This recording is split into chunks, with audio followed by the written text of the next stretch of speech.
We finally settled on a name for this new series. We're gonna call it The Breakdown, not The Classroom. The classroom's too institutional feeling for me. You know, if fishing is gonna be something anybody wants to learn about, I don't want it seeming like it's like a class and there's homework or anything like that, you know. But the reason we're calling it The Breakdown is because we're breaking down everything regarding fishing, no matter how simple or complex the subject is. Eventually we're going to start getting into boat repair things, from the motor to electrical systems, all that stuff. We're going to break that down the road. And this is just some spare parts from fixing part of my boat. No need to worry about that though. Tell you what though, here's what we're going to work on today and talk about. We're going to talk about all the specifics behind a rod setup. So you've got your length, you've got power, action, line weight, and lure weight. 5 topics today. That's all we're talking about.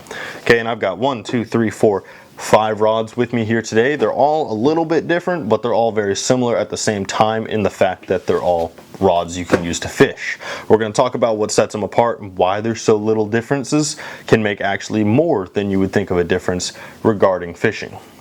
Now, are any of these different rods necessary? No, we're actually going to start with the rod that I would say is the most universal option for anyone to start with. And that is my Lew's Mock Jacked. It doesn't have to be a Mock Jacked. It can be whatever you want it to be. But for me, the ideal all-around setup is a 7-foot, medium-heavy, fast-action rod.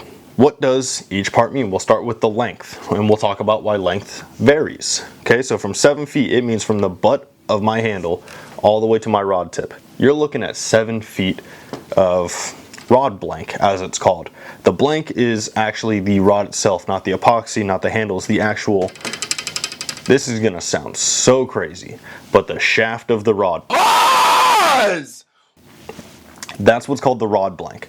So this is all the details right here regarding this rod blank. The guides don't matter, the grips don't matter, that is personal preference at the end of the day. But all this stuff right here that's written on your rods, that's actually regarding the blank of the rod. So this thing is 7 feet long, and they make ones that are shorter, they make ones that are longer. Right here, my top water and jerkbait rod is actually a 6'8". I've got my crankbait rod right here, which is a 6'10". And then I've got my jig rod, which is 7'2", and oops, almost knocked another one over. My jig rod right here is a 7'2". I would prefer it 7'3", but I'll take what I can get right now. And then I've got this little unique fella right here. This is a 5-foot rod. And yeah, reason why they make them shorter and longer is because they can be built for your preference. Why do I like 7 foot as the perfect length for a all-around usage rod? It's just the right length for if I'm doing any kind of jigging, jerkbait work, popping motions, working a worm, whatever it is. I feel like it's the one that maximizes its length to the best possible way of using it in a variety of retrieval techniques. We covered the length of the rod. Now we're going to cover some of the more important aspects to a fishing rod. Now that's not to say the length isn't important. That's more so saying that the length is more your preference than I can give you a good indicator of what's actually viable. You know, I could tell you my jerkbait rod is 6'8", and I could be like, that's the perfect length. But at the end of the day, you could try it and then you're like, eh. So it's more preference than I can tell you about. So instead, we're gonna move on to the power of the rod. And the power, you see it all over rods. You know, it's one of the things that's marked on almost every rod you get. It's from ultralight to light to medium light, medium heavy, heavy, extra heavy. What all does that mean? Well, it actually is the spine or backbone power of the rod. How much lifting force and tension can the spine of the rod handle? Well, right here I'm going to throw up a little graph for you, while I also explain a little bit better than that last explanation I just gave you. Matter of fact, I'll grab this guy right here, this 5-foot rod. See how it's all wiggly and wobbly? This is my Ugly Stik Light Pro Ultralight rod. So we'll go right here and here. Actually no, let's switch this guy out real quick for the sake of comparison. I will throw in my jig rod for you. So you've got heavy versus ultralight. I don't have an extra heavy, sorry. Otherwise you get both broad ends of the spectrum, but this is the closest I can do for you. Now, First of all, look at the difference in thickness of these rods. You can very visibly see that one rod is way more thick than the other at the base of the reel seat. So, what are they ideal for? Truth be told, starting at the ultralight and even the light, I would not do much more than speck fishing, especially with an ultralight. Speck is bluegill, brim, crappie, any kind of bait fish. It's not ideal.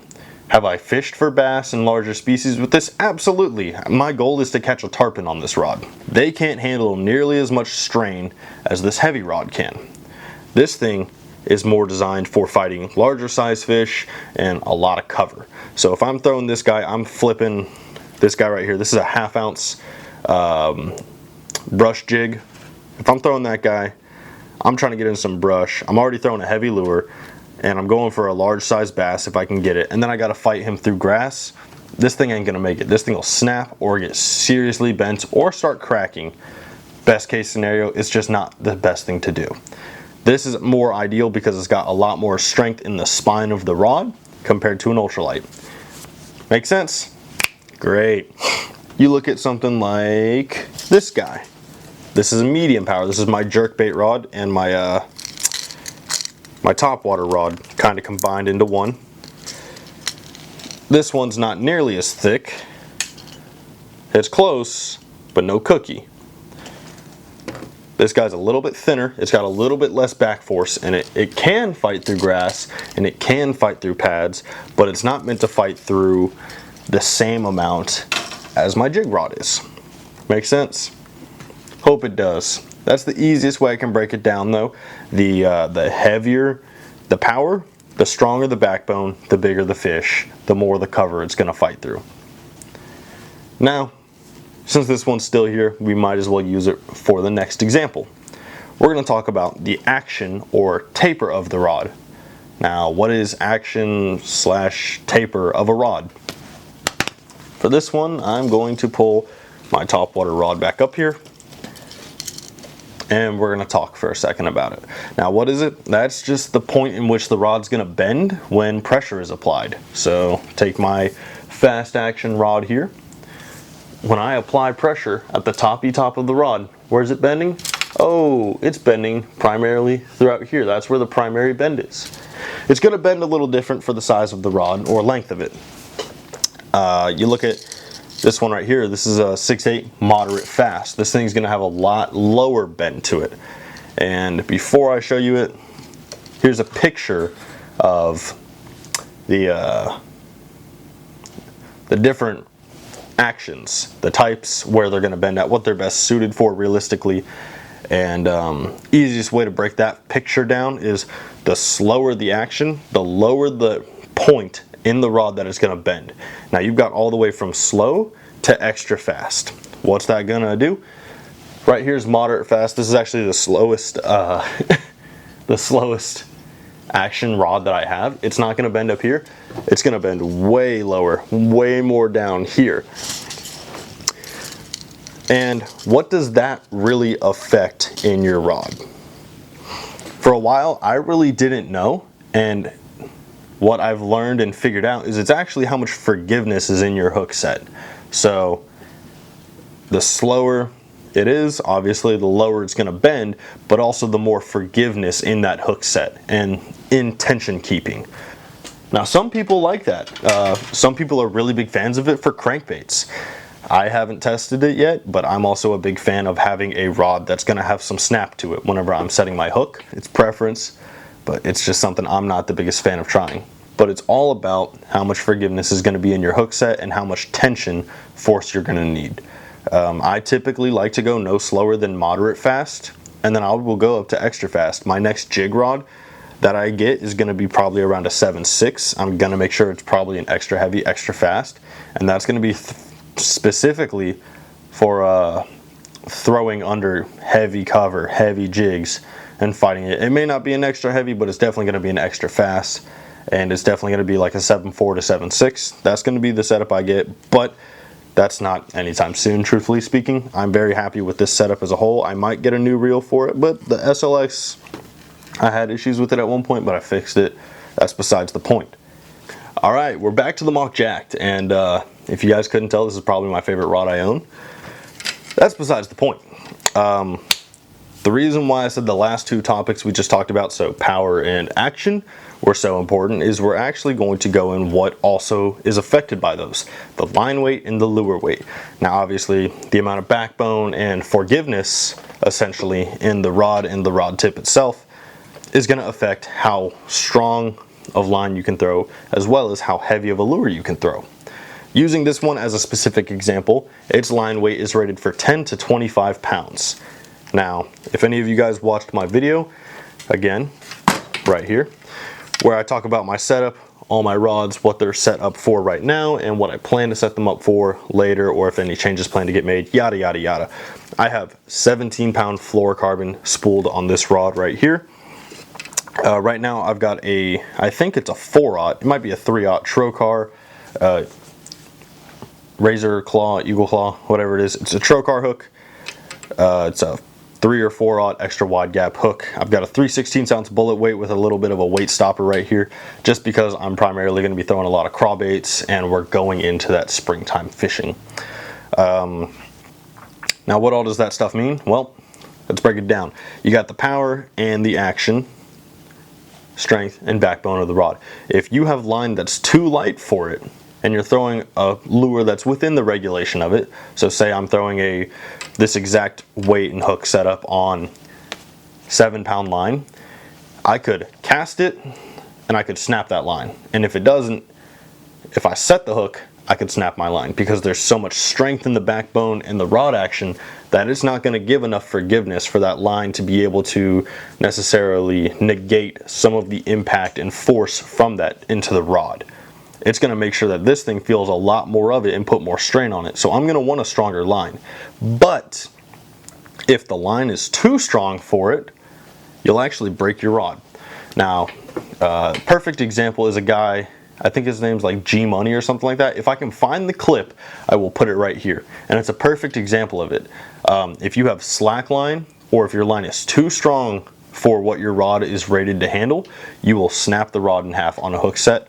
Or if you're really unlucky, if you're throwing too heavy of a hook, or if you're throwing too heavy of a bait, the cast alone can break off part of the rod. And that's not something we want to do. So this thing is rated for a lure weight of 1/4 ounce to 7/8 ounce. This is a 3/16 bullet weight with a worm and everything. It's not going to weigh much more. Maybe 3/8 of an ounce with a weight on it. But say I'm throwing, hypothetically, it's a dumb idea, but say I throw this guy. This is like a 3/4 ounce saltwater trolling bait for when you're going deep sea fishing. Say I decide for some reason, screw it, let me throw this. I am willing to put money that on a hook set or on the cast, I'm breaking my rod within an hour. It may not do it the first time, but it will eventually happen because it's not designed to handle that kind of stress. So that's for that specific rod. Looking at my 7'2" heavy fast rod, my jig rod essentially, this thing's actually rated for 14 to 65 pound test. Now I've only got 40-pound braid on here because I don't believe in having super strong braid, and I've got I think 30-pound fluorocarbon leader right there, and its lure weight is actually 3/8 ounce to 1.5 ounces. So this thing could actually handle on paper this guy way better, all because it's got a stronger spine. Okay, and again I've got a 1/2 ounce flipping jig right here. Nothing too special, nothing too crazy. That's just kind of what I like to throw. I like to stick between the 3/8 ounce and 3/4 ounce, but 3/4 ounce kills my wrist, I'm not going to lie to you. Going over to the medium moderate fast, my topwater jerkbait rod. Let's shift this guy over. This thing is 10 to 14 pound line. I'll tell you right now, I'm pushing it with this thing because I've got 30-pound braid on here, 25-pound leader, and its lure weight is 1/4 ounce to 1/2 ounce. Only reason I'm going a little bit over here is because it's got enough forgiveness to where I can set the hook pretty hard. But I'm gonna be honest, I do get kind of nervous that I'm gonna break this rod because my line's too strong for it, but it's for top water and jerkbait. 14-pound line is a little light for me. I'm scared I'm gonna pop it apart. So I'm willing to take the risk with my top water rod. And if I ever break it, hopefully it's on camera so you guys can see what I mean by line too strong for the rod. And this is actually a half-ounce lure right here.